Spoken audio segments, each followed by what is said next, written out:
The morning rush at Rosie's diner was the same as always. The smell of burnt toast, the hiss of coffee machines, and the sound of tired footsteps. Amelia Price had been working here for almost 6 years. 29 years old, juggling double shifts, unpaid bills, and dreams too big for her tiny apartment. She still greeted every customer with a smile. That morning, it was snowing outside, heavy, white, and quiet. Most people stayed home, but Amelia didn't have that luxury. Rent was due and every tip mattered. As she wiped down table 6, the door creaked open.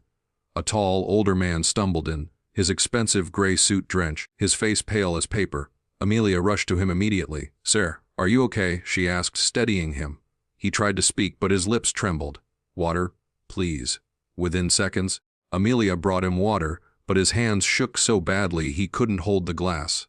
She caught him as he collapsed, his head hitting her arm instead of the cold floor. "Somebody call 911, she shouted. But there was no one else. The diner was empty.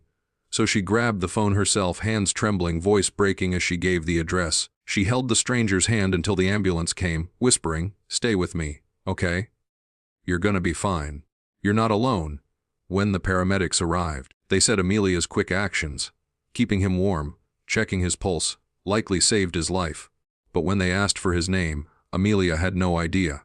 He didn't have a wallet on him, just a small, gold ring engraved with the letter W. 2 days later, Amelia returned to work as usual. Her boss barely thanked her. He only said, "Don't let customers pass out again. It scares others." She smiled it off. That's what she always did. But that afternoon, a man in a black suit entered the diner.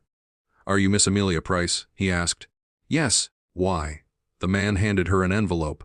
Inside was a note to her. "Dear Miss Price, you don't know me, but 2 nights ago you saved my life. My name is William Harland, founder of Harland Industries. I'm told you stayed by my side when no one else did. I'd like to thank you personally. Please come to the Harland Foundation tomorrow at 10 a.m. W. Harland." Amelia almost laughed. The William Harland, the billionaire philanthropist who'd built hospitals and schools. She thought it had to be a prank, but curiosity won. The next morning, she wore her cleanest uniform and took the subway to the glass tower that bore his name. The receptionist smiled as if expecting her. "Mr. Harland is waiting," she said. Inside his office, William Harland looked nothing like the man she'd held in her arms that night.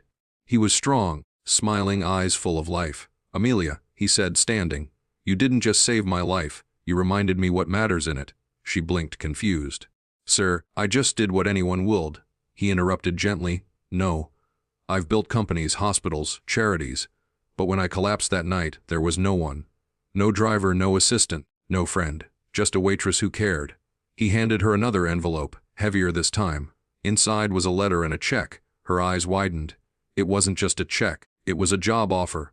Full-time community coordinator for the Harland Foundation, with a salary more than she'd ever dreamed of. Tears filled her eyes. "Sir, I don't know what to say." "Say you'll accept." He smiled. "You saved my life. Let me help you live yours." Months passed. Amelia no longer served coffee. She managed programs that helped single mothers, the homeless, and people who just needed a second chance. And every morning, when she walked past William's office, he'd nod at her and say the same thing: "Never underestimate the power of kindness." Amelia often thought back to that snowy morning, how one simple act of compassion changed 2 lives forever. Because sometimes, the smallest kindness comes back bigger than you can ever imagine. Message: true wealth isn't measured by money.